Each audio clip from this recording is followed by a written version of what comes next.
Jewish people, already before the golden calf was created and they served it, they already wanted to. It already entered their minds. The will to serve another God.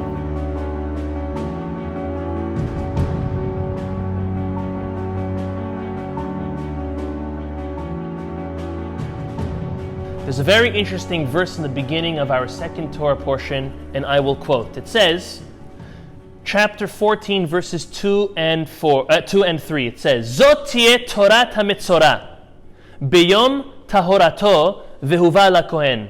So, the leper comes to the Kohen.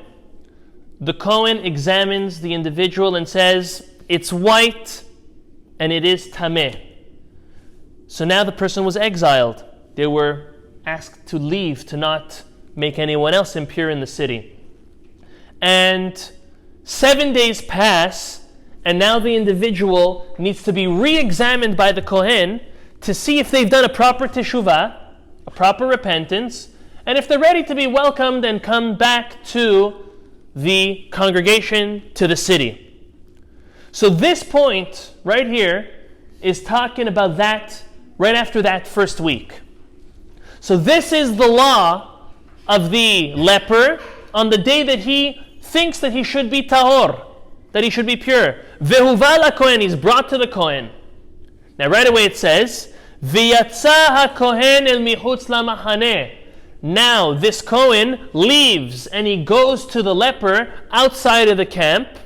V'ra kohen v'ineh nirpa nega tzrat min ha-tzarua, and then he sees that he will see if the blotch on the leper's skin has been healed or not. The Zera Shimshon asks a tremendous question. That within 4 words, we're saying 2 opposite things.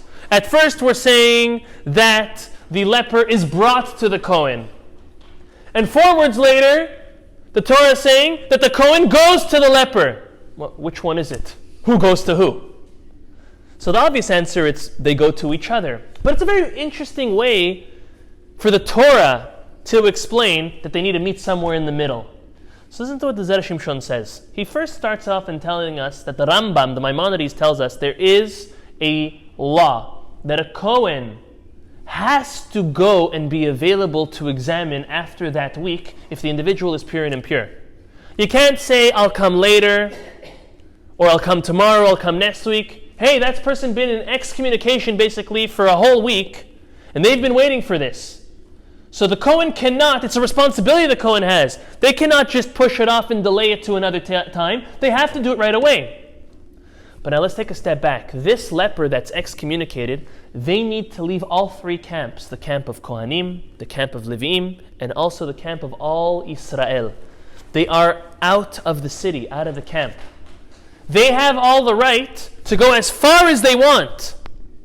But what if the leper decides to go to Timbuktu? 1 week, 1 month travel. Does the Kohen need to go and follow? Is it his responsibility to go? No. The Torah tells us that the leper is brought to the Kohen, but to the limit of the city.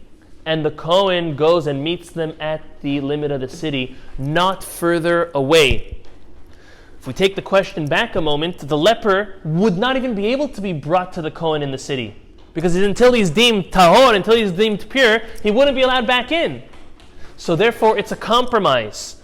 The Kohen goes to the limit of the city, but the leper has to be there and not further away to cause a distress or an inconvenience to the Kohen who is providing a service for that individual. I think I can bring out a beautiful lesson from this concept. And this is, in life, sometimes we need a favor, and sometimes people even do favors for us. Favors, whether they are free favors from friend to friend or from between family, or even a service that sometimes we pay for, it still can be considered a favor.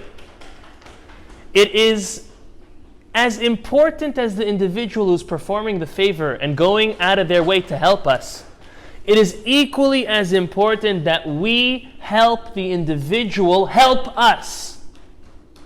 And I'll give an example. If you go to the doctor, and the doctor tells you to sit on the medical bed, and you don't.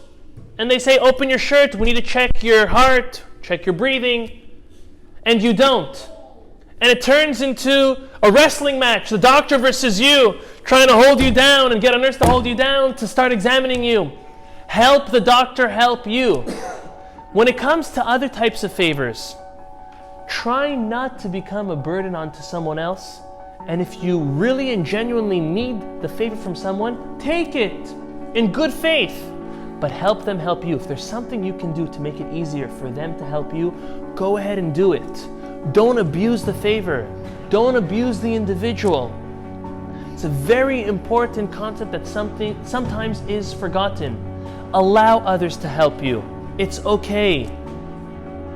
Also, be there for others.